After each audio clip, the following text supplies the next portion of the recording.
Sumainyo ang Panginoon. At sumayo rin. Ang mabuting balita ng Panginoon ayon kay San Lucas. Papuri sa iyo, O Panginoon.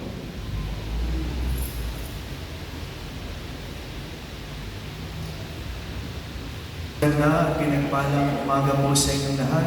Magandang umaga din po. Palakpakan po natin ang ating Panginoon. At patingin po natin ang isang magandang umaga mga kasama natin nagsisimba. Good morning.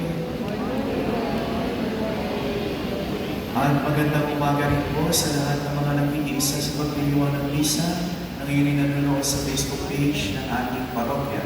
Saan kayo naroon, ang panalangin namin na may nasa mabuti po kayong kalagayan. At sa puntong ito, inanyayahan ko po na magsitayo ang mga magulang at ang mga sakristan na ngayon ay magpapanibago ng kanilang pangako bilang mga sakristan. Magsitayo nga po kayo. Palakpakan po natin sila.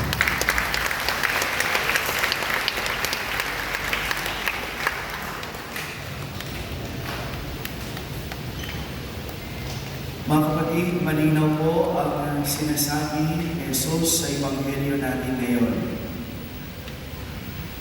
Ako'y naparito upang magdala ng apoy sa lupa. Akala ba ninyo'y kapayapaan ang dala ko? Hindi, kundi pagkakabaha-bahagi. Division. Para kung napakahirap tanggapin yung sinabi iyon ng ating Panginoon. Kasi kilala natin si Jesus bilang Prince of Peace. Ang inaasahan natin, ang mensahe niya tungkol sa katahimikan, pagiging maayos ang lahat, walang gulo. Pero bakit kaya tungkol sa division ang sinasabi niya sa atin ngayon? Mga kapatid, ganito po ibig sabihin ni Jesus sa atin.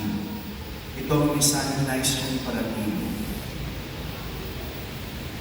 Kapag pinili mo siya, hindi lahat matutuwa.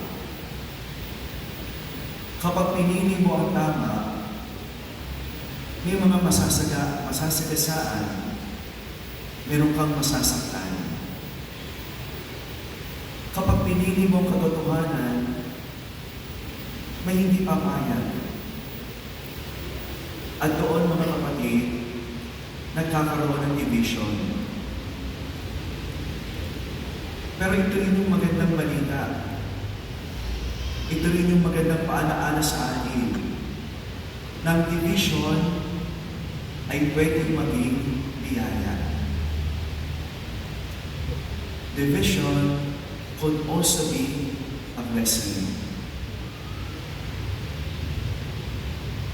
Maraming mapapatanong kayo, Father, blessing ba talaga yun? Yung bang conflict ay biyaya? Mahirap isipin, pero totoo.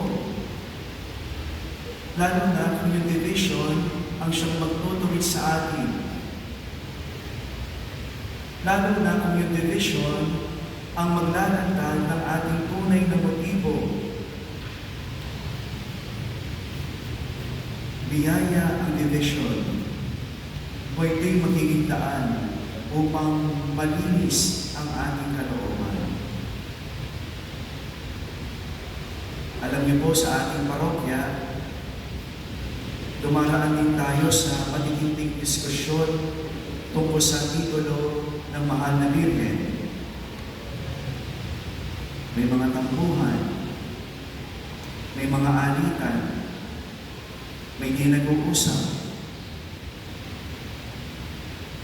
Ano ba talaga ang titulo niya? Naporisima ba o Guadalupe?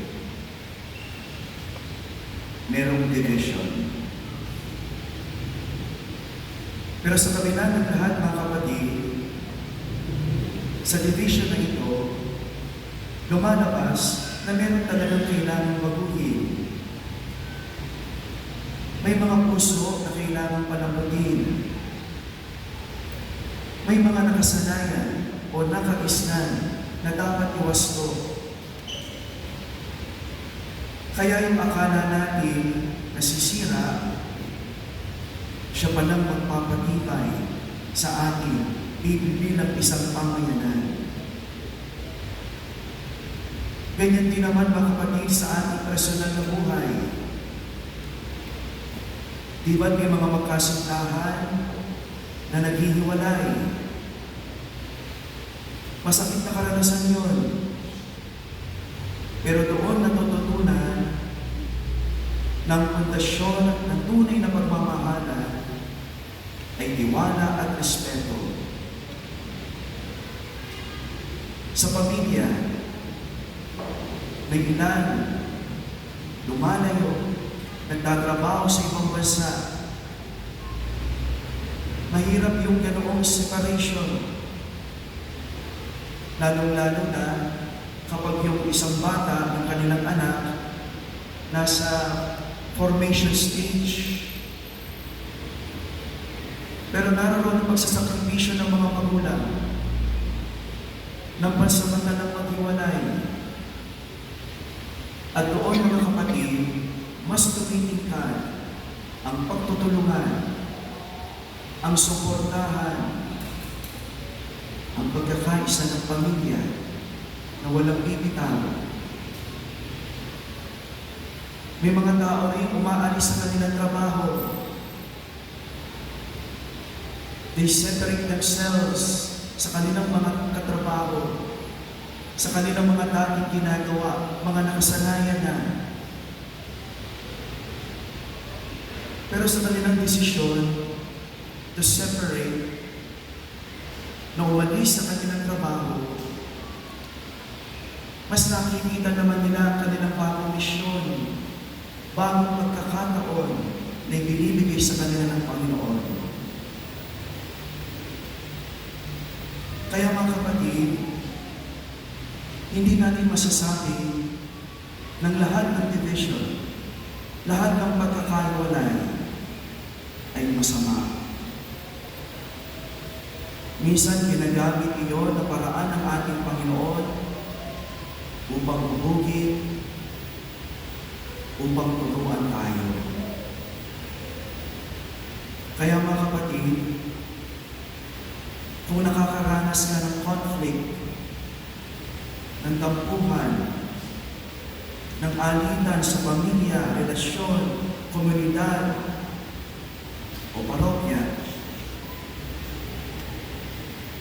huwag natin agad sabihin na ito'y kasiraan. Dahil maaari pa rin itong maging daan ng pagpapala. Division could also be a blessing. Kapag natuto tayong umami sa ating pagkakamali, kapag nagawa natin ituwid ang ating mga maling gawin, kapag natuto tayong magpakumbaba at humingi ng tawad, ang tampuhan, ang alitan, ang conflict, ang hindi pagkakaunawaan ay nagiging daan upang magkaroon tayo ng mas malalim na ugnayan. Mga kapatid, ang sinasabing apoy na dala-dala ni Jesus ay hindi upang sirain tayo. Ang apoy ginagamit upang linisin, upang dalisayin ang isang bagay.